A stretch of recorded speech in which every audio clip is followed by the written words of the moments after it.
Boa tarde, obrigado Helena pela apresentação. Pelo menos agora aqui, depois do almoço, né, tem a concorrência aí com o pessoal que acabou de comer. Vamos tentar segurar aí a atenção de vocês um pouquinho, o máximo que der. Poxa, estou muito assim, empolgado de poder vir falar um pouco aqui de como que está sendo a transformação digital da Caixa, né? E como que a gente tenta influenciar a vida dos tantos clientes que a gente tem aqui. A gente sabe que teve uma mudança bem perceptível, né, na dinâmica do banco, dos bancos, do setor bancário. Quem é que aí lembra como é que era 15, 20 anos atrás, para você abrir uma conta corrente, você tinha que estar passando na frente de uma agência, tinha que conseguir entrar lá, o gerente atender, você tinha que ter lembrado de trazer o seu comprovante de residência no bolso para conseguir abrir a sua conta. E hoje todo mundo tem aí uma agência praticamente no seu bolso. Com o nosso celular a gente entra, faz onboarding digital, faz o upload desses documentos e abre a nossa conta. Então a gente precisa cada vez mais conseguir entregar jornadas fluidas, bem prazerosas para os nossos clientes. E ele precisa ter todos esses nossos serviços ali na palma da mão. Então a transformação digital, ela é super relevante para a gente. E ainda mais para a Caixa, que a gente teve uma discussão estratégica bem relevante nos últimos meses aqui. E a gente definiu como nossa missão, nosso propósito, transformar a vida das pessoas. E estar com eles ali em praticamente todas as fases da vida. E a gente tem conseguido fazer. E agora a gente precisa fazer de uma forma cada vez mais digital. Então a ideia é passar um pouco aqui dos temas que são importantes e relevantes para a gente fazer isso, dando alguns exemplos de como a gente faz e um pouco da teoria que está embasando essa nossa tão complexa jornada. Modernização e digitalização de canais phygital. Por que phygital? Porque a gente tomou uma decisão e tem reforçado de que uma das nossas fortalezas, e sempre vai ser, é a nossa presença física. Grande parte dos nossos clientes precisam e se apoiam na nossa rede de agências aí, tão vastas por todo o Brasil, mas a gente precisa reforçar cada vez mais essas nossas jornadas digitais. E a gente precisa estar pronto para ter uma infraestrutura de sistemas aí bem modernos, bem desacoplados, pautados aí em microserviços, em APIs, para quê? Para a gente conseguir reduzir o nosso tempo de desenvolvimento, conseguir colocar novas soluções, novos produtos, melhorias mais rápidos aí para os nossos clientes e para a população brasileira. Um grande exemplo é o lançamento do programa de governo nesse ano do crédito ao trabalhador. A gente conseguiu colocar aí um produto de crédito num tempo recorde. Não foi um tempo recorde apertado, não. Foi uma diferença bem grande. Talvez se a gente não tivesse já a nossa nova plataforma de crédito bem modernizada, que a gente começou a desenvolver aí há quase 2 anos atrás, a gente teria levado um tempo bem maior para lançar essa política pública para a população. E agora a gente já tem mais de 1 bilhão de créditos realizados nessa nova modalidade de crédito. Mas como que começou essa nossa jornada de ir para as nuvens, né? Quem aí lembra do auxílio emergencial, né? Que foi tão importante num dos momentos mais difíceis que a gente teve aí da nossa sociedade moderna, a pandemia. E aí a gente conseguiu lançar um aplicativo. Imagina a quantidade, gente, de pessoas que logou nele para ver se ia receber o seu benefício. A gente precisava ter uma infraestrutura que conseguisse expandir de uma hora para outra. E esse, por exemplo, é o exemplo das loterias.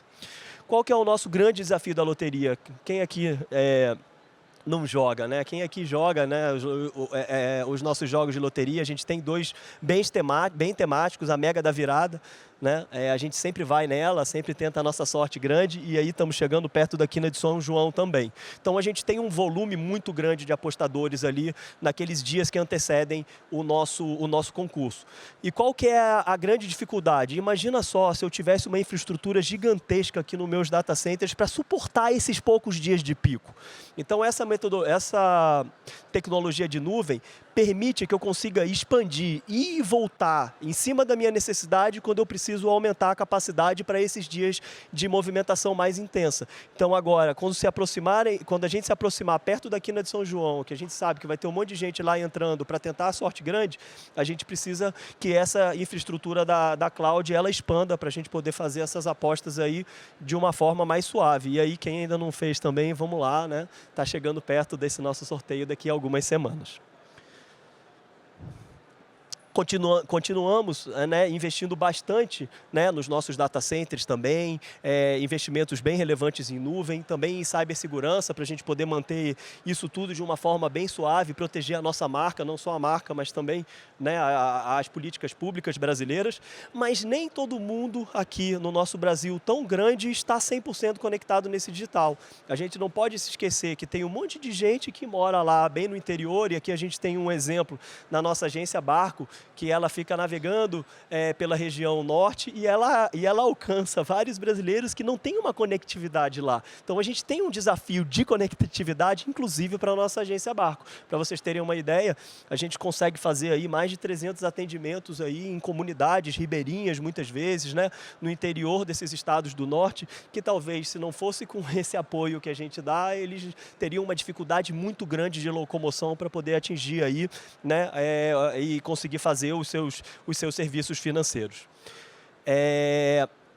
Pix. Bom, o Pix a gente sabe que caiu aí no gosto dos brasileiros, né? A gente costuma dizer que no Brasil algumas coisas pegam e outras coisas não pegam, e como o Pix pegou, né? Hoje praticamente a gente vê muito pouco dinheiro, meio né, financeiro, cédulas circulando né, aqui no Brasil. Muitas pessoas já estão trocando isso né, por meio de pagamento digital, que é o Pix. O Pix é um case histórico mundial, a gente tem vários países que vêm aqui estudar, muito bem acelerado pelo nosso Banco Central. E a Caixa, como um player bem relevante que a gente tem no mercado bancário brasileiro, tem dia que a gente alcança quase que 20%, 25% da volumetria do Pix em um dia só. E a gente precisa ter uma infraestrutura bem robusta para evitar que a gente tenha descontinuidade nesse serviço. Só para vocês terem uma ideia, em maio de 2025 ultrapassamos a marca histórica de fazer mais de 1 bilhão de transações.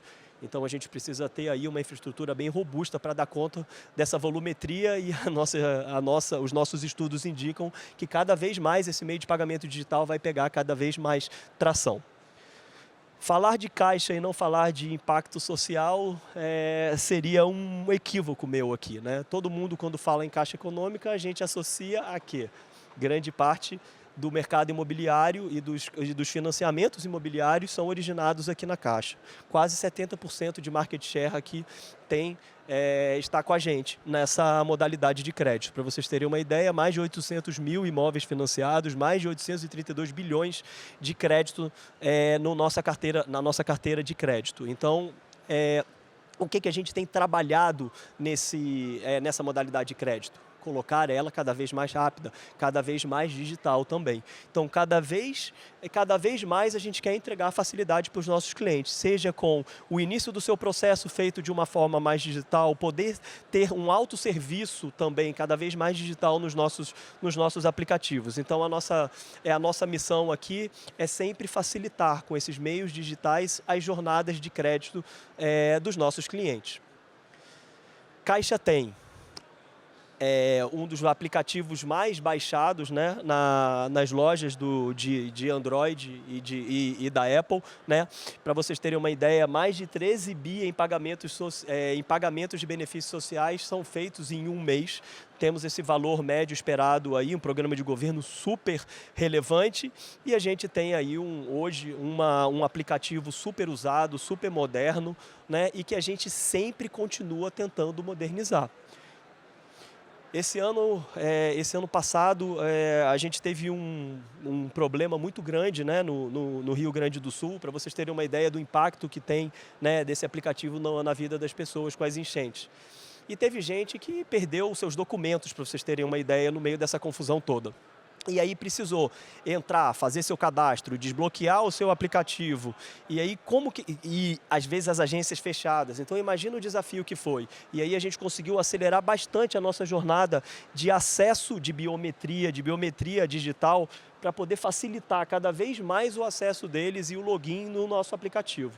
Então, o nosso objetivo com o Caixa Tem é sempre fazer essa expansão, ser cada vez mais fácil e sempre mantendo a segurança. Então, a gente sempre tem essa dificuldade. Né? Como vocês sabem também, a gente tem aqui um cronograma de pagamentos, o governo ele mostra quem vai receber esses benefícios, então a gente tem um alvo muito grande de ataques. Então, a gente precisa tomar muito cuidado com cibersegurança. Então, aqui é sempre sempre um trade-off. A gente nunca pode abrir mão da segurança quando a gente faz a melhoria nessas jornadas digitais, ainda mais por conta dos volumes que a gente passa de pagamento aqui nesse nosso canal, que sempre vai se modernizar.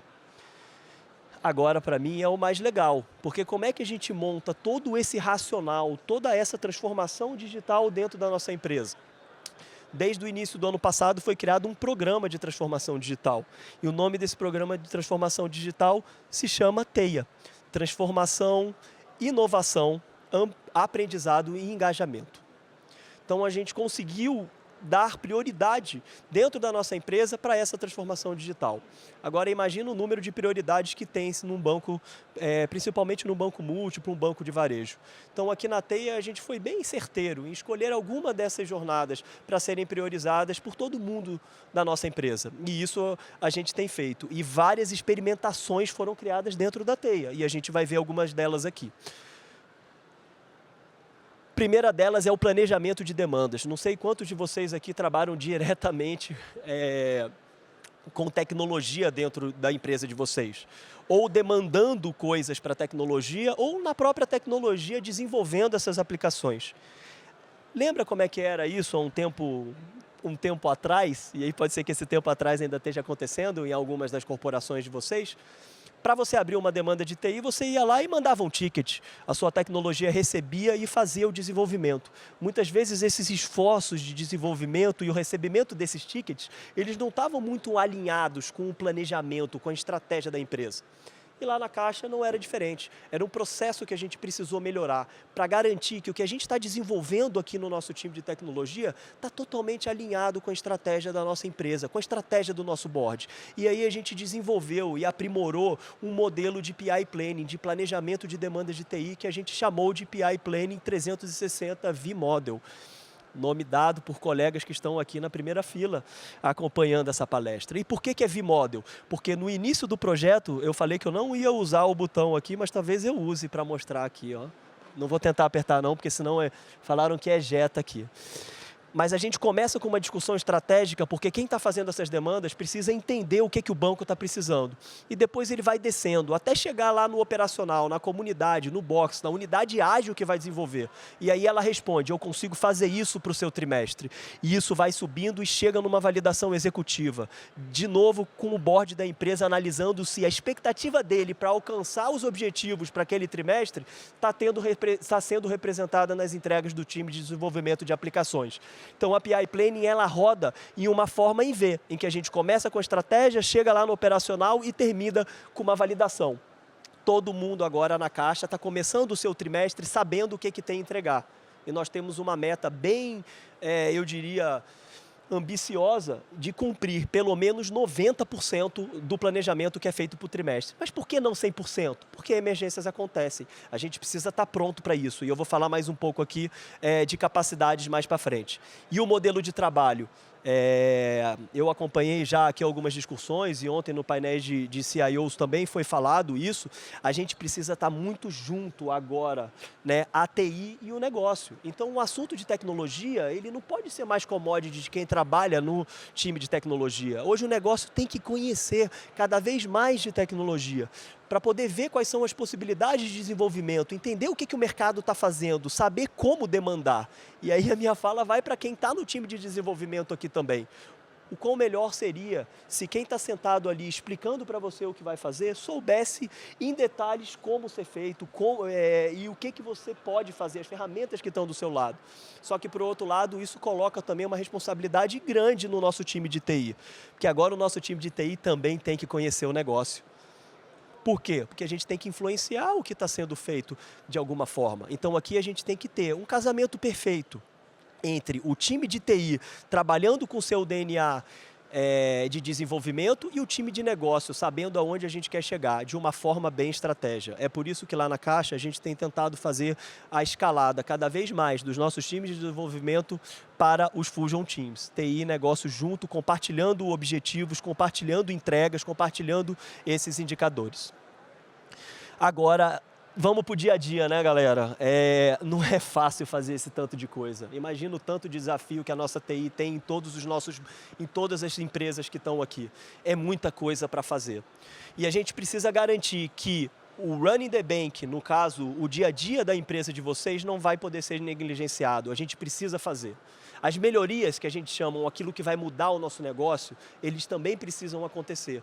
E muitas vezes as capacidades se confundem entre esses dois pontos. E a modernização? Quando eu passo a fazer uma modernização de sistemas, muitas vezes eu paro sistemas por um momento. Então eu tenho aquele sistema de crédito que precisa ser modernizado, às vezes eu tenho que travar o desenvolvimento das novas funcionalidades. E como que a gente faz isso?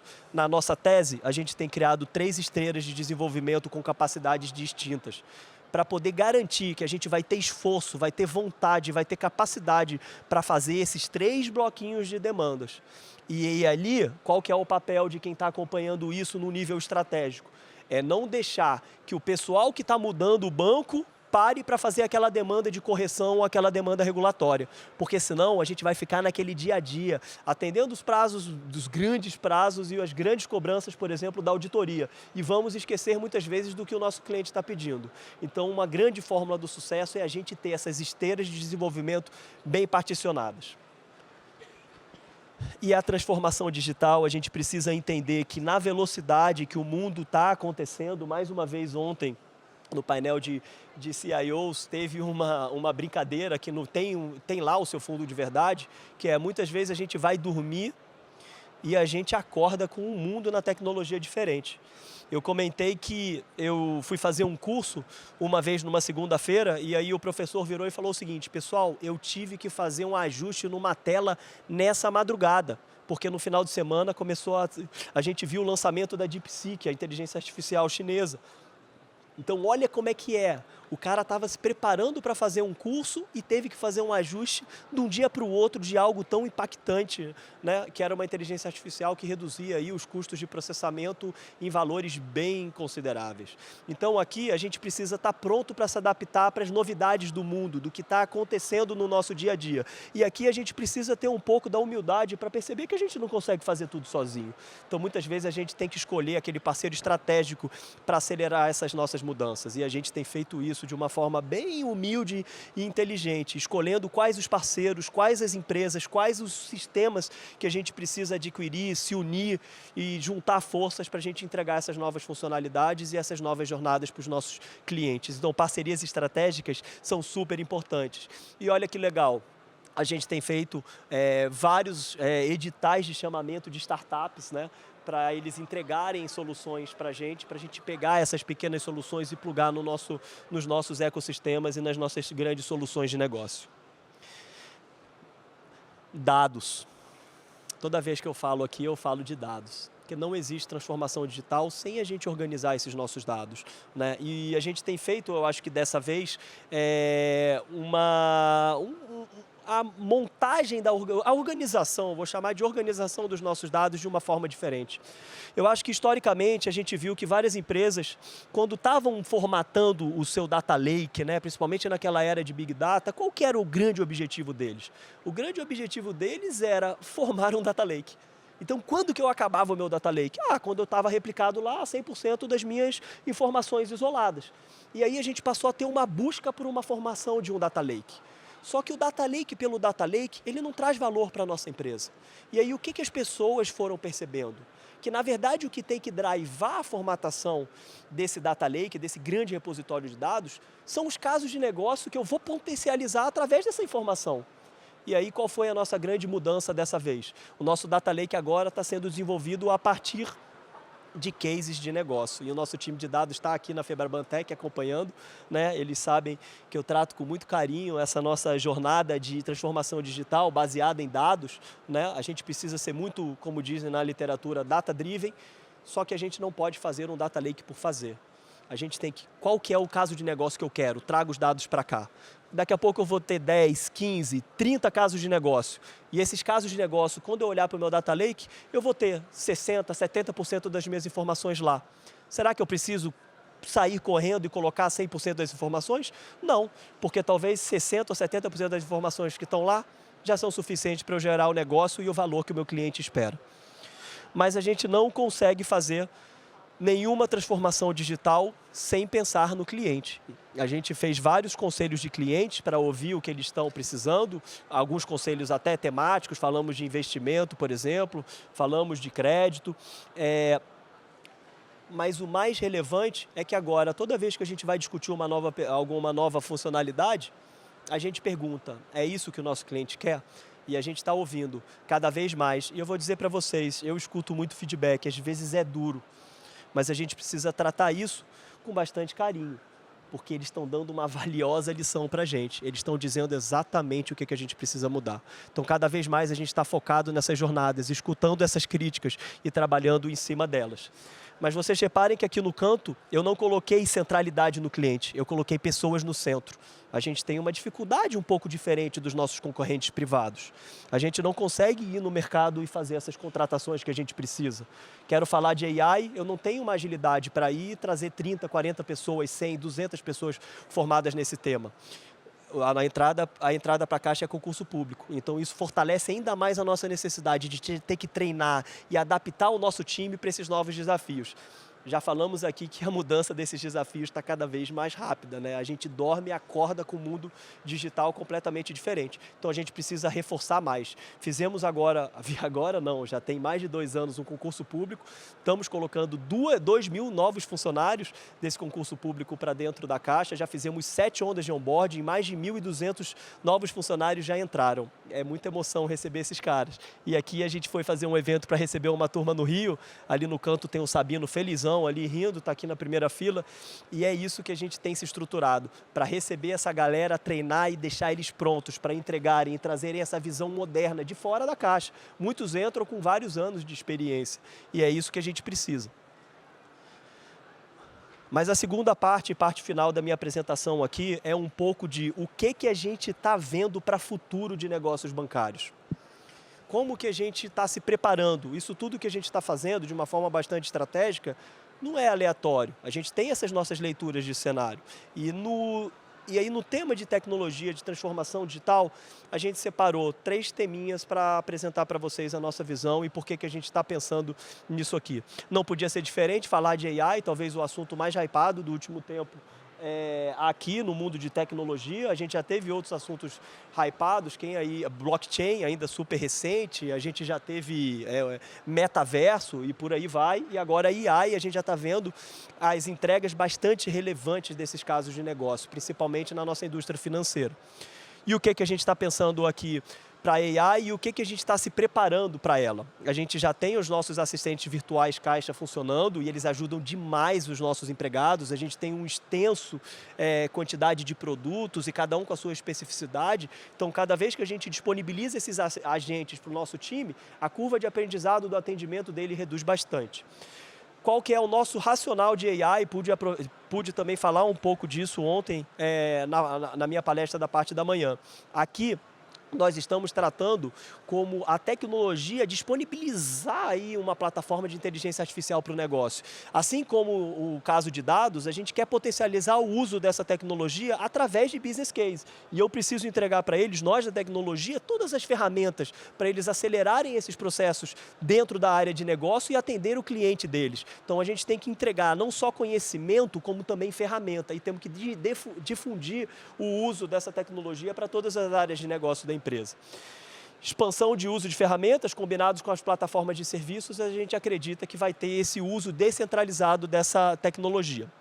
Além disso, para mim, eu acho que o que mais me encanta nesse mundo de inteligência artificial é o uso de agentes, né? Eu acho que a gente vai conseguir potencializar muito e aqui no uso de agentes, eu acho que o céu é o limite. E aqui vale um pouco, eu acho que da criatividade de cada um de nós, para, entendendo a tecnologia, saber aonde que eu posso plugar ou desenvolver um agente, para facilitar a minha rotina, para alcançar melhor o nosso cliente. Então, acredito aqui que num talvez em 1 ano, 2 anos, a gente tenha uma infraestrutura, uma gestão de times de TI em que a gente tenha um balanceamento entre pessoas como nós e agentes, muitas vezes trocando informação, trocando partes de um fluxo de demandas. Você manda para ele, ele já te responde. Até que a piada que eu faço é que às vezes não dá nem tempo de você encaminhar e ir no cafezinho, porque ele já te respondeu a parte dele rapidinho, você já tem que começar de novo ali o próximo passo desse processo operacional. Então eu acho que o grande desafio que a gente vai ter no nível de gestão é conseguir fazer essa gestão entre os times, né? Pessoa física e agentes autônomos. Sobre o Open Finance também é uma tese mundial, a gente tem visto o uso, né, dessas informações entre os bancos, esse repositório de informações entre os bancos é uma forma muito interessante de se fazer negócio, né, e a Caixa passou aqui de ser um banco que era, não vou dizer atacado, não é a melhor palavra, mas um banco em que passava muitas informações dos nossos correntistas e recebia pouco, para agora para ser um banco que tem um aumento bem relevante dos consentimentos. Então, a primeira parte do desafio do Open Finance é a gente conseguir receber a informação. Mas o segundo está linkado com aquela questão de base de dados lá atrás. A gente precisa ter uma inteligência para transformar isso em negócio. E é isso que a gente tem feito e estamos conseguindo gerar bastante negócio em cima dessas informações de Open Finance e a gente espera que cada vez mais essa modalidade de ganho de negócio para a empresa ganhe tração. E a portabilidade de crédito, né, é muito importante, muito relevante. Aqui tem uma história que a gente conseguiu fazer aí a nossa primeira portabilidade de crédito pelo Open Finance para o crédito do trabalhador, 100% digital, deve ter umas 2 semanas, se eu não me engano, e aí é uma história muito curiosa, né? De uma cliente nossa que conseguiu ter uma redução na sua parcela mensal do pagamento dessa modalidade de crédito em mais de 30%. Então, olha a diferença na vida das pessoas que a gente faz. Na hora que eles, na comodidade da casa dela, conseguem fazer uma cotação de outros bancos para essa modalidade de crédito e apertaram um botão, consegue ter uma redução de 30% no pagamento da sua parcela mensal do crédito. E, por final, o Super App. Já falei que dados é a minha paixão, já falei aqui que pessoas é algo que me encanta, mas o que eu realmente estou empolgado é com esse projeto do Super App. A gente tem visto aí no mundo afora, no mercado da China, que eu tive a oportunidade de ir lá e conhecer, que os bancos já estão se posicionando no canal digital de uma maneira diferente. Hoje em dia a gente já vê que os grandes bancos, instituições financeiras, têm 2 aplicativos. Um aplicativo é um aplicativo mais puro, né? É um aplicativo 100% financeiro. Seria muito semelhante com os aplicativos que a gente usa aqui. Mas a gente já está vendo também que eles estão desenvolvendo seus aplicativos que eles chamam de lifestyle, em que dentro desse aplicativo ele consegue comprar suas passagens, ele consegue comprar seu ingresso do cinema, pedir seu Uber ou outra empresa, né, que faça esse transporte de passageiros, consegue até comprar créditos para o celular, se for o caso. Mas, além disso, ele também tem acesso lá a serviços básicos financeiros, o que a gente mais usa. Vai ver o saldo da conta, vai conseguir ver como é que está essa fatura de cartão de crédito, vai conseguir mandar um Pix de uma forma rápida ali nesse aplicativo Lifestyle. E é isso que a gente tem estudado bastante aqui também dentro da Caixa. Criamos aí uma força-tarefa bem grande para a gente conseguir entregar essa nova tendência de canal financeiro também para os nossos clientes.